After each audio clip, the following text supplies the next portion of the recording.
Growing your own food can be an overwhelming task, even for the most experienced gardener.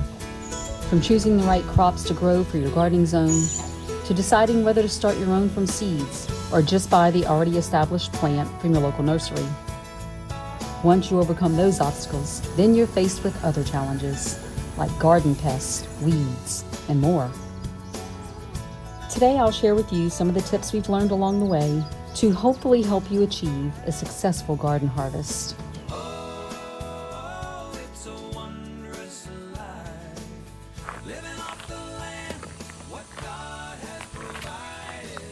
Good morning, friends. Welcome back to the Southern Homestead. If you're new here, my name is Tammy. We're happy to have you join us. Today I'm going to be talking about 5 tips that I have for a successful garden harvest.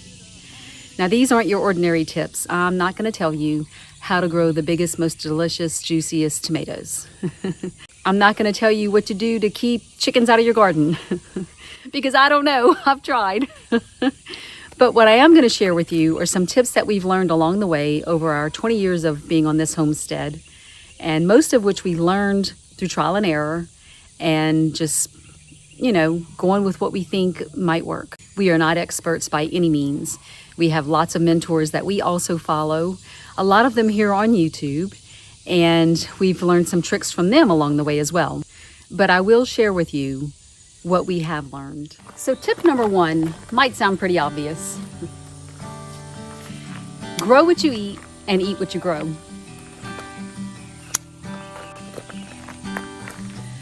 Now, you're probably wondering, well, why wouldn't you? Well, I'll tell you. You might be tempted to keep up with the Joneses, so to speak, of the gardening world and plant those rare, exotic fruits or vegetables only to have your family push them away at the table and not eat them. So all that hard work down the drain. Now, we have learned to grow what we eat and eat what we grow. And in our case, that's going to be lots of tomatoes, because I use lots of tomatoes in base recipes like soups and stews and spaghetti sauce, marinara sauce, pizza sauce, barbecue sauce, all the things. So we're definitely going to grow lots of tomatoes. I also am growing cucumbers. I love cucumbers. I eat them as snacks, sliced up with some slices of fresh cheddar cheese, a boiled egg or 2, and that's a perfect snack for me. It's very high in protein, low in carbs, all the good stuff.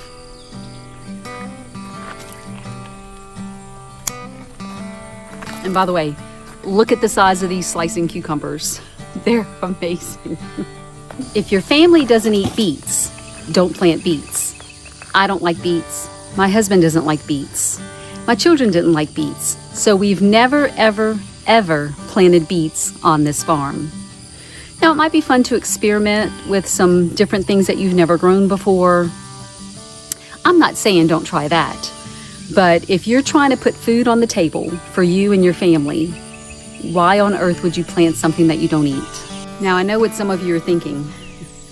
But Tammy, you have all those beautiful flowers growing. You can't eat that. No, you can't. But they bring me joy. I grew them from seed, and aren't they just beautiful?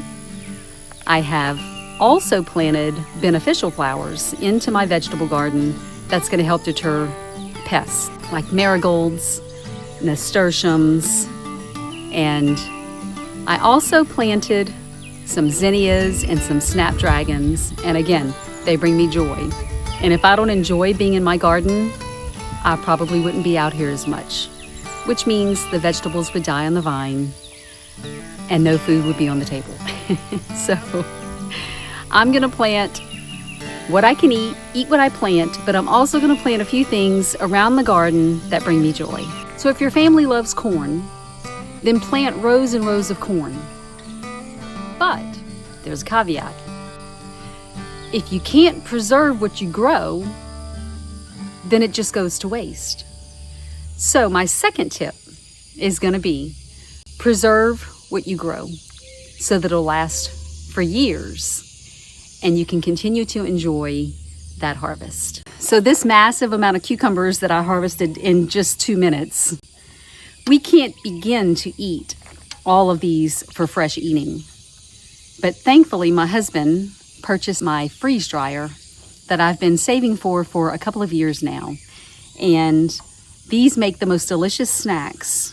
Slice them thin, soak them in some jalapeno juice, give them a little bit of seasoning, then freeze dry them, and they make the most delicious snack.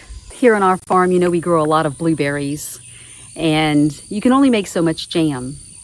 But really and truly, how else do you preserve blueberries? We make lots of jam every year. We have plenty for fresh eating.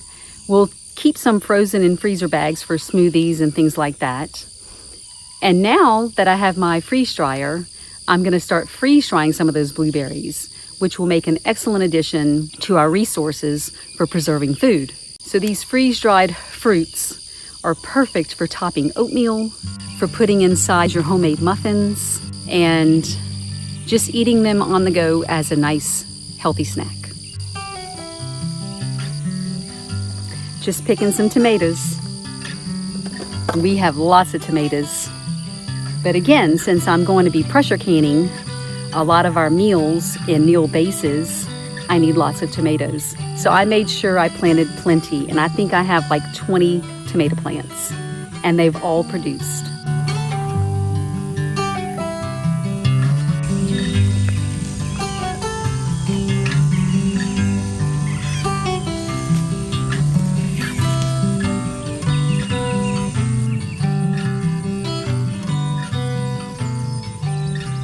So the next tip is going to be maintaining your garden. And by that, I mean mulching, weeding, staying on top of the harvesting, and pruning, and things like that. You want to make sure that your plants have the tools they need to develop good, sturdy root systems and grow into long vines and branches and be able to give you lots of fruit or vegetables. It's very easy to fall behind on weeding. I know, I've done it, especially down here in the South when it's so hot. So I try to do my weeding early in the morning or late in the evening once the sun has gone down. So if you wait till after 6 or 7, come out to the garden, you can get your weeding done. Now, down here it's still pretty humid, so I still end up needing another bath because of all the sweat. But the sun's not beating down on you, and that's a good thing. So mulching your raised beds is crucial to keep the weeds down. I mean, I have a few popping up here and there, but that's nothing I can't handle. I've been hand pollinating these eggplants, and if you're not familiar with that, you just basically go up to the flowers, you give them a little tickle, and that will help pollinate. And I have lots of eggplants forming, as you can see here. It's just about time for us to harvest our potatoes. I just noticed while I was out here in the garden yesterday, and I actually pulled up one of the plants and some of the potatoes, and I made us some mashed potatoes to go with our rabbit stew last night. So along with maintenance like pruning and mulching and things like that, you really also need to get your trellises up for your vining plants. At the beginning of the season, we installed several garden trellises into our garden here. As you can see behind me, those are my cucumbers. If you have vining plants like cucumbers or pumpkins or even loofahs, then you want to go ahead and get those trellises up as soon as possible. All right, so tip number 4. This one hits a little close to home. Probably because we don't really follow that rule too much. Stay home. If you're right in the middle of harvest season, try not to take trips. Stay home. You need to be there so that you can bring in those daily fruits and vegetables. You don't want to miss out on the garden harvest. Seems like this year we're taking too many trips. Some of them are self-inflicted. Some of them just couldn't be helped. The Homesteading Festival that we recently attended in Tennessee, it's unfortunate that it was scheduled at the time that it was, but it's the closest one to me, and I had to go. I'm not regretting it at all. Luckily, we have a nice young man who goes to our church and was in youth group with our boys. He is grown now, but he loves to come out and tend to the animals in the farm while we're gone. Of course, we pay him. He also gets to keep any of the eggs he collects and vegetables he brings in from the garden. So he's all too happy to help out. Now, it's easy for me to say stay home when it's just the two of us here. We are empty nesters now. So it's going to be a little bit more challenging when you still have young kids at home and they're doing summer sports and activities like baseball or soccer or swimming. But I guess what I mean to say is stay home if at all possible. Say no to the things that you don't have to go to and tend to that garden. You won't regret it at the end of the season when you have a bountiful harvest. So now we're down to tip number 5, and that's going to be start small. It could be all exciting. It's time to plant your seeds. You're getting ready for spring and you've got big dreams. But here's the thing. If you start with too much too soon, you're going to be overwhelmed. Ask me how I know. You want to start small. That way you get accustomed to what is needed in your garden. You know the schedule, you know you can keep up with the weeding and the mulching. Ultimately, if you start with too big of a garden that you're unable to maintain and take care of, you're going to become overwhelmed and you're going to give up. So start small, grow what you can eat, and grow what you can maintain. I remember many, many years ago, we decided to turn the entire backyard into a garden. And I don't know if you've ever noticed how big our backyard is. We lovingly call it the football field. It used to house a huge regulation size field goal on one end because we had a couple of football players in our boys, and one of them was a kicker. And anyway, we called that the football field, and it is the size of a football field. And we decided to turn that into a garden one year. And boy, was it a lot to take care of. So many weeds. You just could not stay on top of the weeds. And so there were weeds everywhere in this garden. That was the year we put down hay to try to help deter the weeds and use it as a mulch. And then our garden became infested with ant beds everywhere. And I just remember being overwhelmed. It was so much. It was so much work. And while it did produce a bountiful harvest, back then we weren't really doing as much preserving as we are today. So a lot of it went to neighbors and friends. Eventually they got tired of accepting food. It was just too much. Needless to say, we learned our lesson and we cut back on the size of our garden. And now it's pretty much where we want it, especially with only 2 of us living in the house. And we're still able to share some of our harvest with friends and neighbors. But for the most part, we grow what we eat and we're not overwhelmed, and we love gardening. So I do have one bonus tip for you. If you're new to gardening, not only do you need to try to follow the first 5 tips that I gave you, but let me let you in on a little secret. Herb gardens. Grow some herbs. Whether it's culinary or medicinal, herbs can be your best friend. We use so many herbs here on the farm. I like to grow my own culinary herbs like parsley and basil and oregano and thyme. But I also like to grow medicinal herbs like echinacea, calendula, chamomile, lemon balm, mints like apple mint and peppermint and spearmint, chocolate mint. I grow wormwood.